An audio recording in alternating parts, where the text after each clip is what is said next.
إن الله يأمر بالعدل والإحسان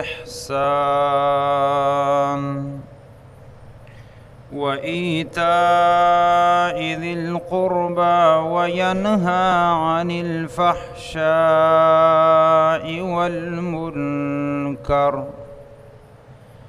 والبغي يعظكم لعلكم تذكرون وأوفوا بعهد الله إذا عاهدتم ولا تنقضوا الأيمان بعد توكيدها وقد جعلتم الله عليكم كفيلا إن الله يعلم ما تفعلون.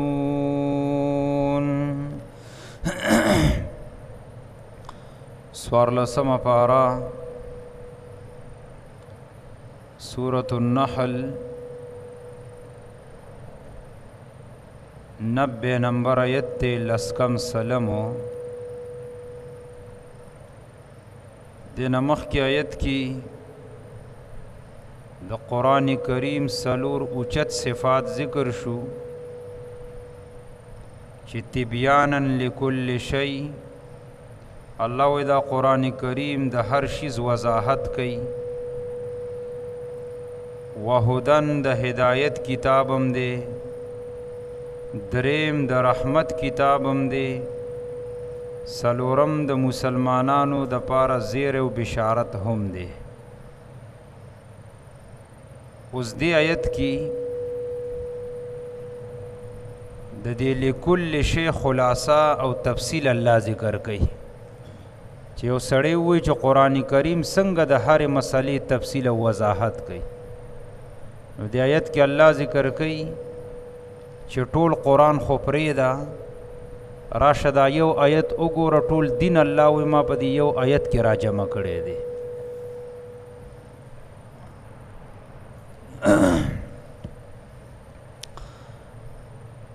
د قرآن کریم په آیاتونو کې دا ډیر جامع آیت دی، دی وجه نه د دې فضایل هم ډیر ناشنا راغلی دي. یو صحابي و د هغه نوم دی عثمان ابن مزعون رضی الله تعالی عنه. فرمایي وایي ما په نبی علیه صلات وسلام باندې ایمان راوړی و، خو داسې کلک ایمان مې نه و، مضبوط ایمان مې نه و. وی په لار روانو مو نبی علیہ الصلوۃ والسلام ناست وی ما ورته چې خواله درشم، هغه راته وی راشه. وی چې کله زه ورغلم د نبی علیہ الصلوۃ والسلام سره کېناستم، نو وی رسول الله صلی الله علیه وسلم به ماتم قتل، بر اسمان ته به م قتل. وی بیا به ما ته وکتل، بیا به بر اسمان ته وکتل. وی ما څه وخت پس د رسول الله صلی الله علیه وسلم نه تپوس وکړو چې د الله رسوله دا څه وجه وه چې کله به تا بره وکتل، کله به دې ما ته کتل.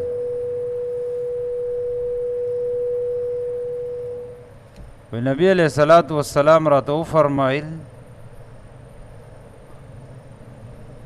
چې په ما باندې الله رب العالمین دا آیت نازل کو، دا د سورة النحل دا آیت ورته یاد کو. اخو عرب خلکو پوهېدل په قرآن باندې، وی چې کله ما دا آیت واورېدو، دا صحابي وایي چې کله ما دا آیت واورېدو وی زه ډېر تعجب واخیستم، او وی زما دا ایمان دی آیت سره داسې مضبوط او کلک شو، او د نبی علیہ الصلوۃ والسلام سره مې په دې زړه کې سم مینه محبت پیدا شو. نو دا داسې عجیبه آیت دی. په دې آیت کې شپږ خبرې دي، او په دې شپږو خبرو کې الله رب العالمین دا ټول دین را جمع کړی دی.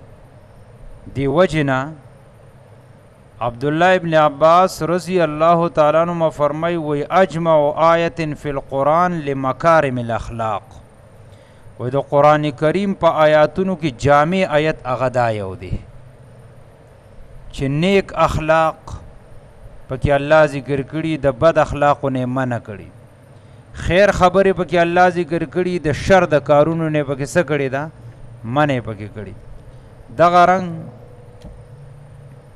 عبداللہ ابن مسعود رضی اللہ تعالیٰ عنہما نهم دا خبر رانا قدلا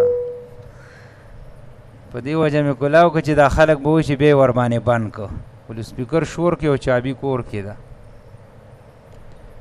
یو بل صحابی دے دا غنم دے اقسم بن سیفی رضی اللہ تعالیٰ عنہ اغد دی آیت دا وجن آغا ایمان راوڑے دے رسول اللہ صلی اللہ علیہ وسلم چی کلا د نبوت خبر خورا شوا چیر یو پیغمبر پیدا شو او دعوت د نبوت کړي دا نو دته پته ولګی دا د قوم مشر سپینګری او اقسم بن سیفی و د دې ملګرو ته ویل چې یاره دې سړي خواله به زه ورشم خبرې به واورم کې بنم ورسه تپوس به ته وکم چې دې څه ویل غواړي و دې ملګرو ورته ویل چې ګوره ته زمونږ د قوم مشر سپینګیری ته څه له ورځې ستا خواله به هغه راځي ته مه ورځه ته خو سپینګیری اوس به ته ځې او د هغه خواله به ورځي په جاهلیت کې په دې خلکو کې ضد او عناد ډېر زیات و وایي ده ویلې چې زه ټیک ده زه به یو دوه کسان مقرر کړم هغه به ور ولېږم وایي ده دوه کسانو انتخاب وکړو هغوی ته ویلې چې دې سړي خواله ورشئ د محمد رسول الله صلی الله علیه وسلم خواله دوه کسان راولېږل هغوی چې راله نبی علیه صلات وسلام سے ملاقات وشو ورته ویل چې من اقسم بن سیفی را لیږلي او هغه دوه سواله دي او وایي چې د نه د دې دوو خبرو پوښتنه وکړئ نبی علیه السلام ورته څه تپوس کوي و یو تپوس دا کوي چې من انت بل تپوس دا کوي ما انت یو وی من انت بل وی ما انت انت دا مانا تسوکی خپل نسب را تا بیان کا دا چا دا خاندان ای پلار دی سوک دی نکه دی سوک دی دویم پختن دا که چی ما انت تخلقو تا سخبر بیانه دارا تلگو آیا نبی علیہ السلام ورطویلی چی تاسو مانا دا تپوس کوئی چی تسوکی نو لنڈی ورطوی چی محمد ابن عبداللہ زمانو محمد دی او د پلار نوم عبدالله دی او د نیکه نوم دی عبدالمطلب بد لنډه خبره نور ورته خپل نسب بیان نکو خو ویلې ما انت ته څه خبرې خلکو ته بیانې نبی علیه الصلاة والسلام ورته د قرآن کریم دا آیت ولستو ان الله یأمر بالعدل والإحسان وإیتاء ذی القربى وینهى عن الفحشاء والمنکر والبغي یعظکم لعلکم تذکرون اخو عرب خلقو کرا چې دا آیت ورته یو ځل ولستو نو دی کسان ورته ویل چې یو ځل راته بیا ووایه چې موږ یاد کو زموږ یاد نشو نبی علیه الصلاة والسلام ورته بیا ولستو بیا یې ورته ولستو بیا یې ورته ولستو چې کله هغوی یاد که بیا ورته ویلې اوس زمونږه یاد شو پس مخاخی ته واغسته لاړل کله چې اقسم بن سیفی ته ورسېدل چې د دوی مشر د قوم سپینګیری و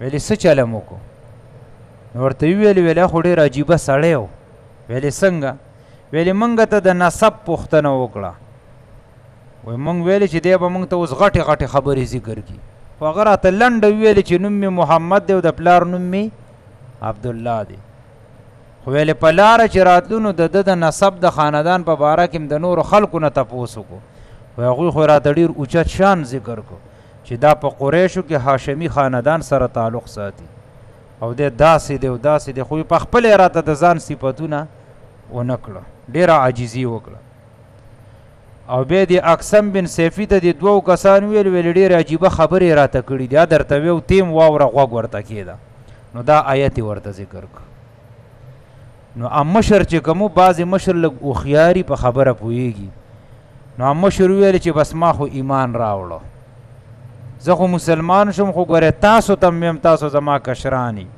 د دې نبي خبره ومنئ ایمان راوړئ دې کې ستاسو کامیابي ده او څومره چې زر دنه کېږي ایمان نه وړئ رستو کېږئ ته مو نو بیا ته جلیل القدر صحابي جوړ شو اقسم بن سیفی رضی الله تعالی عنه. دا داسې عجیبه آیت دی.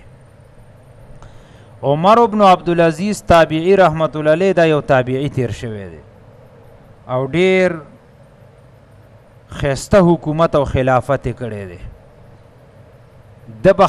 د خپل زمانہ کې به دو خپل خطباو ته ویل کوم خلکو چې به د جمعې تقریرونه او خطبې کولی، هغوی ته به ویل چې ټیک د کله چې تاسو خلکو ته تقریر کوئ د جمعې په ورځ باندې نو د قرآن نور آیاتونه احادیث هم وایي، خو دا آیت اخره کې په خطبه کې خامخا وایي. نو که تاسو اوس د عامو مساجدو کې چرته لیدلي امامانو نه هغوی چې کله خطبه کوي په منبر باندې نو دا آیت به پکې وایي ان الله یأمر بالعدل والاحسان. نو ورته ویل چې کله پکې تاسو دا آیت وایي په خطبه کې نو دا داسې شوله که ټول دین چې تاسو په یو ځل د خلکو ته څه کو بیان هم کو. نو آیت ډېر جامع آیت دی. خدي آیتو کې څنګه ټول دین الله را جمع کړي نو په ټول دین کې دوه غټې خبرې، یو ته ویلې کېږي حقوق الله او دی بل ته ویلې کېږي حقوق العباد. په آیت ځان پوهه کوي، زه ورته ډېر په اسانه طریقه باندې وضاحت کوم. حقوق الله کې به دوه خبرې دي، یو داسې خبرې چې د هغې تعلق د عقیدې او د اعمالو سره او دویم دغه عقیده او اعمال به سړی په څه طریقه باندې کوي. نو دې آیت کې حقوق الله او اعمالو ته اشاره کړې ده بالعدل په عدل لفظ سره، او په کومه طریقه به سړی کوي نو هغې کې ورته اشاره بالاحسان. احسان معنی د نبی په طریقه باندې به سړی په دغه خبرو باندې څه کوي عمل به کوي. دا د حقوق الله سره د دې تعلق شو. دویم حقوق العباد دي. نو په حقوق العباد کې به دې آیت کې و ایتاء ذی القربا ذکر کړی دی. الله وی خپلوانو ته خپل حقونه ورکوي.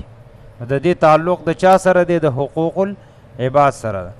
ذی القربا دوه معنی راځي، یو د دې نه مراد هغه خپلوانی چې د مور یا د پلار د نسب د وجې نه خپل شوي، ماما شو، ترونه شو، یا داسې د مور او د پلار د رشتې د وجې نه، دې ته خو ذی القربا ویلی کېږي. دویم ذی القربا هغې مسلمان ته موی چې ستا ورسره دیني ورورولي ده، د دین په اعتبار سره موږ او تاسو خپل منځ کې صحیح رونه یې که نه، نو دا دواړه د دې نه مراد دي. نو الله وایي که ستا خپلوان دي او که ستا دیني رونه دي، څومره په دې دنیا کې دا ټول دیني رونه دي مسلمانان، الله وایي دې ټولو ته خپل حقونه ورکوي. دا حقوق العباد شو. دویم په دې کې خو الله حکم وکړو چې دا کارونه به تاسو کوئ. دویم هم حقوق الله دي او حقوق العباد دي، خو د دې تعلق د دې سره دی چې دا کارونه به تاسو نه کوئ، دې ته منهیات وي. نو حقوق الله به په دې کې ذکر کړی دی چې وینهى عن الفحشاء والمنکر، د دې تعلق د الله د حقونو سره دی. الله وایي د فحشا نم ځان وساتئ او د منکر نم ځان وساتئ. فحشا څه ته وایي؟ فحشا معنی ده د بېحیایي کارونه. فحشا په عربی کې هر هغه کار ته وایي چې د انسان عقل بد ګڼي. زنا دا د انسان عقل ښه ګڼي، معاشره کې ورته خلک په سپک نظر باندې ګوري که نه. دروغ، بهتان، شراب څکل، غلا، ډاکي، دا ټول د انسانانو عقل څه ګڼي؟ بدې ګڼي او الله هم بد ګڼي، دې ته فحشا وایي. منکر هغې ته وایي چې د انسان عقل ور باندې پوره نه رسی خو شریعت د هغې نه څه کړي؟ منع کړي. لکه دا بدعات، رسومات او رواجونه شو. خلق به بدعت کوي، رسم رواج به کوي، وایي به مړه دا خو زه ښه کار کوم، عقل یې ښه ګڼي، خو الله او د الله نبي به ته څه کړي؟ منع به یې ته کړي، دې ته منکر وایي. حقوق العباد په دې کې کم رالل نو هغې دپاره لفظ د بغي ذکر کوي. الله وایي ظلم زیاتیم د یو بل سره مه کوئ. د چا چې څومره حق دی ولی ورکوئ. که د خور لور حق دی هغه له خپل حق ورکه، د ګاونډي حق دی هغه له خپل حق ورکه، په زوی د مور او پلار کم حق دی هغه ته خپل حق ورکه، د دې بچو په مور او پلار کم حقوق دی مور او پلار دی د بچو خپل حقونه ادا کی. نو دې کې څو خبرې دي؟ شپږ. یو عدل دی، یو احسان، دریم ایتاء ذی القربا، څلورم ینها عن الفحشاء، پنځم منکر، شپږم بغي. دا شپږ خبرې دي خو الله رب العالمین په دې کې دا ټول دین څه کړی دی؟ دی پکې راجمع کړي.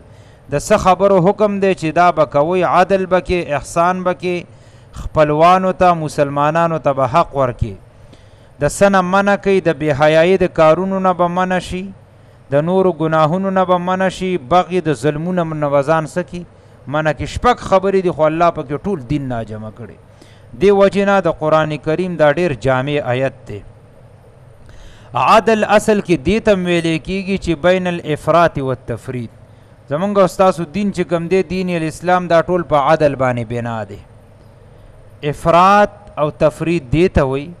افراط دې ته وایي چې سړی بالکل د حد نه تجاوز وکړي. تفرید دې ته وایي چې سړی پکې کمی وکړي. څه مطلب؟ په دې دنیا کې داسې خلک شته چې هغوی بالکل د الله نه انکار کوي، دې ته وایي افراط. بعضې خلک شته چې هغوی الله مني خو هغوی وایي الهه ډېر زیات دي، الله هم دی خو د الله سره نور نازولي هم شته، دې ته افراط او تفرید وایي. موږ او تاسو مسلمانان به د دې په منځ کې عدل نه کار اخلو. هغه څه دی؟ موږ او تاسو به داسې عقیده لرو چې نه، الله یو دی او بندګي به هم سړی د چا کوي؟ د یو الله. دې ته وایي عدل. نو د افراط او د تفرید په منځ کې به زمونږ او ستاسو دیني. نه به دا ویو چې بالکل الله نشته، نه به دا ویو چې الله هم شته خو نور الهه هم ورسره شته. موږ به دا ویو چې الله یو دی او بندګي به هم سړی د چا کوي؟ د یو الله. دغه رنګ بعضې خلک داسې شته دي مخکې تیر شوي دي چې هغوی د الله د اسماء و صفاتو نه انکار کړی دی. هغوی وایي نه د الله لا شته، لکه قرآن کې راځي ید الله، د الله لا شته، بل یداه مبسوطتان. قرآن کې راځي د الله مخ شته، ویبقى وجه ربک ذی الجلال والاکرام. دې ته د الله اسماء و صفات وایي. قرآن کې راځي الله عرش د پاسه دی، دې ته اسماء و صفات وایي. بعضې خلک داسې تیر شوي هغوی دا خبرې نه مني، هغې ته وایي معتزله او جهمیه فرقه. بعضې پکې داسې رالل چې هغوی وایي د الله اسماء و صفات شته خو د هغې تشبیه د انسانانو سره ورکوي. لکه نعوذ بالله هغوی وایي د الله داسې لاس شته لکه زمونږ چې لاسونه دي، نو دې ته بیا تفرید ویلی کېږي. نه، زمونږ او ستاسو عقیده به د دې په منځ کې هغه به صحیح. موږ او تاسو به داسې عقیده ساتو چې د الله رب العالمین اسماء و صفات شته دي څنګه چې د هغه د شان سره لایق وي. انسان سره به تشبیه نه ورکړي. که داسې تشبیه دې ورکړه چې د الله لاس زما د لاس په شان دی، نو بیا ورباندې کافر شوي. نه، د الله شان ډېر اوچت دی، صرف عقیده به ورباندې ساتي. پوه شئ په آیت په مقصد باندې. ان الله یأمر بالعدل، یقینا الله تعالی حکم کوي تاسو ته په عدل والاحسان او په نیکۍ سره، و ایتاء ذی القربا او په ورکولو حق د رشته دارانو، وینها عن الفحشاء والمنکر او منع کوي تاسو د بې حیایي کارونو، والمنکر او د نورو غلطو کارونو نه، والبغي او د ظلم کولو نه. یعظکم واعظ کوي تاسو ته، نصیحت کوي تاسو ته الله تعالی په دغه خبرو، لعلکم تذکرون، دې دپاره چې تاسو دا نصیحت قبول کړئ. دې بل آیت کې الله رب العالمین د دغه شپږو خبرو تاکید ذکر کوي، خو دلته وله نوم ورکوي عهد الله. الله وایي دغه زما لوزونه دي، په دې باندې پورهوالی وکوئ. واوفوا بعهد الله، او پورا کوي لوزونه د الله تعالی. اذا عاهدتم، کله چې تاسو دا لوزونه کړي دي. کله چې سړی په ایمان کې داخلیږي نو هغه د الله سره دا لوزونه کوي چې یا الله ستا حکمونه به منو، ستا د نبي په طریقو باندې به څه کوو، ژوند به تېرو. دا تبلیغي حضرات دا خبره ډیره کوي. نو دا اصل کې کله چې سړی ایمان کې داخل شي دی وایي چې اشهد ان لا اله الا الله، نو د الله سره دا لوز وکړو چې یا الله ستا خبرې به منم او د څه نه چې دې منې کړی یم د هغې نه به څه کېږم، د هغې نه منع کېږم. نو الله وایي چې ایمان کې داخل شوی او عهد دې کړی نو بیا پوره کا، و اوپو بیا ورباندې پورهوالی وکړه.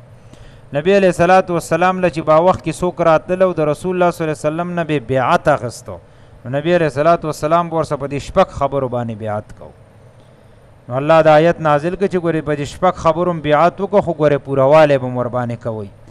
واوفوا بعهد الله او پورواله کوي بعهد الله په لوزونو د الله باندې اذا عاهدتم کله چې تاسو لوزونه کړي ولا تنقضوا الايمان بعد توكيدها او مماتوي قسمونه خپل رستو د مضبوط والینا کله چې نبی علیہ الصلوۃ والسلام له سوکراله بیعت به کوو په خپل خبره به قسم موکو چې قسم په الله موږ به د خپل خبره محکم او مضبوطه ساتو الله ورته وی چې ګوره به دا قسم مات نه کوي وقد جعلتم الله علیکم کفیلا او یقینا ګرځولې د تاسو الله تعالی علیکم په ځانونو خپل باندې کفیلا ذمہوار ګوره کوم انسان چې اشهد الله اله الا الله دې خبرې گوی ورکې نو الله د پزان باندې سو ګرځو کفیل الله پزان ذمہوار کو نو الله وی چې تاسو ز پزان باندې ذمہوار کړي مونږ به دا لوزونه پورا کوي ان الله يعلم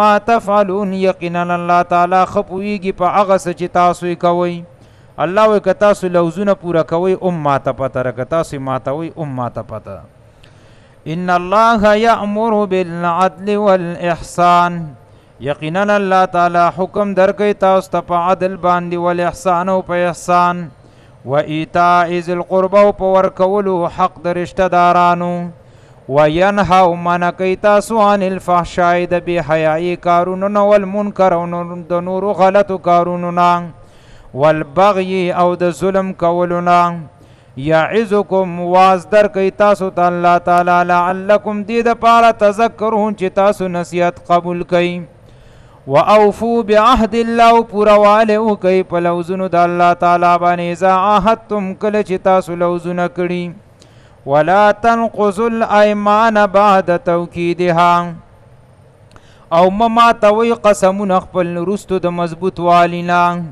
وقد جعلتم الله عليكم كفيلا یقینا ګرځول الله تعالی تاسو په ځانونو خپل باندې ذمہوار ان الله یقینا الله تعالی یعلم خپویږي ما تفعلون پاغه چې تاسو په نه پويږئ ما تفعلون هغه چې تاسو کوي